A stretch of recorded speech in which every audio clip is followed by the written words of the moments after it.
Maths एक ऐसा subject है जो मुझे फोर्सफुली पसंद करना पड़ता है। हाँ, सही सुना तुमने, फोर्सफुली पसंद करना पड़ता है, क्योंकि मुझे फोर्स किया जाता है इसे पसंद करने के लिए। और फिर मैंने भी अपने दिमाग में मान लिया कि ओह राइट, मुझे मैथ्स पसंद है। कितने अच्छे अच्छे नंबर्स हैं मैथ्स में, बहुत मजा आ रहा है पढ़ने में। वैसे तो कुछ नहीं आ रहा समझ, लेकिन बहुत मजा आ रहा है पढ़ने में maths. One of the reason कि मुझे मैथ्स पढ़ना इतना पसंद नहीं है क्योंकि इसके साथ मेरे ट्रॉमास जुड़े हैं। मतलब ट्रॉमास तो नहीं बोलूंगा, लेकिन बस मुझे पसंद इसलिए नहीं है क्योंकि मैंने बचपन में मैथ्स के लिए, इनफैक्ट सभी सब्जेक्ट्स के लेकिन स्पेशली मैथ्स के लिए कुछ ज़्यादा ही मार खाई है अपने ट्यूशन टीचर से। तो मुझे एग्जैक्ट याद है कि मैंने एक बार मैथ्स में कुछ होता है I guess 3rd 4th standard के बच्चों में, प्लेस वैल्यू और फेस वैल्यू, उसकी डेफिनेशन जो मुझे मेरी ट्यूशन वाली दीदी ने याद कराई मार मार के, मुझे अभी भी याद है।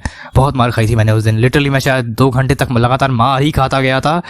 और तुम सोच रहे हो कि भाई 2 घंटे तक मार कौन खाता है, खाली डेफिनेशन ही तो याद करनी है। बट मैं तुम्हें बता दूं, मैं शायद उस टाइम 2nd क्लास में या शायद 3rd स्टैंडर्ड में होऊंगा, और उस टाइम याद करना नहीं। वैसे ही मैं उन बच्चों में से हूँ जो समझ के नहीं, याद करके नहीं निकाल बोल दिया, याद करके नहीं समझ के पढ़ता है।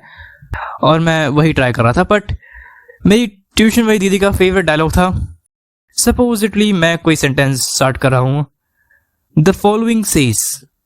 अब वो बोलेंगे हाँ ये तो 2 से स्टार्ट भी नहीं होता। लिटरली कोई सेंस बनाता है इस चीज का? कोई सेंस बनाता है इस चीज का? 2 से स्टार्ट नहीं होता क्या मतलब है? मतलब मैं तुम्हें अ द ए स न प सब कुछ गिन के बताऊं? छोड़ो कोई बात नहीं, आगे बढ़ते हैं।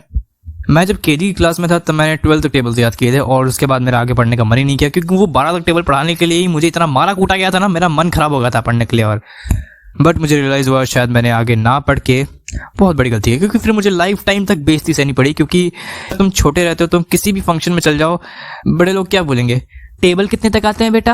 हमारे बेटे को तो 20 तक आते हैं। मैं क्या करूं भाई, याद कराओ, तुम उसको 150 तक याद कराओ, मैं क्या करूं? कैलकुलेटर है मेरे पास। वैसे ही मैं तुम्हें अपने टेबल्स के वजह से ही एम्बैरस होने वाले एक मोमेंट के बारे में बताना चाहूंगा, जिससे तुम्हें टेबल्स याद करने के लिए मोटिवेशन आ जाएगा। एक बार मैं अंडे खरीदने गया और मैंने अंकल से पूछा, अंकल एक अंडा कितने का है? अंकल ने कहा बेटा 8 रुपए है। और फिर मैंने कहा ठीक है अंकल, 16 अंडे दे दो। अंकल ने कहा ठीक है बेटा, दे देता हूँ। और यहाँ पे सिचुएशन ऐसी बन गई कि या तो मैं दिमाग में कैलकुलेट करूं, लेकिन मुझे लगा मुझे ये आता है, तो मैंने 16 सिक्सा की जगह 16 सेवन्सा बता दिया। हाँ सही बोला 16 सिक्सा की जगह 16 सेवन्सा, जबकि मैंने बोला 16 अंडे है, लेकिन मैंने 17 से मल्टीप्लाई कर दिया। और फिर जो उस अंकल ने मुझे देखा है, बोला कहाँ तक टेबल आते हैं बेटा तुम्हें?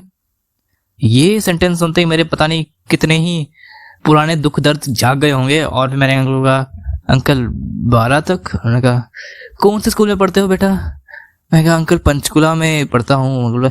बेटा मेरा बेटा तो ये बगल में स्कूल में पढ़ता है, उसको 20 तक टेबल आते हैं। हाँ उनका बेटा लेकिन आवारा है, घूमता रहता है साइकिल पे, सबको परेशान करता रहता है, मुझे भी परेशान किया। इनफैक्ट बहुत इरिटेटिंग भी है, मार भी बहुत खाता है। इनफैक्ट जिस ट्यूशन में मैं जाता था उस ट्यूशन में मैंने उनके बेटे को जाते हुए देखा भी है, मार खा के रोते हुए भी देखा है। बट इट्स अंकल्स टाइम तो उन्होंने कहा बेटा मेरे बेटे को तो 20 तक टेबल आते हैं। बेटा तुम्हारे माँ बाप ने इतना पैसा उड़ाया तुम पे और तुम 12 तक टेबल याद करो। हाँ 20 तक।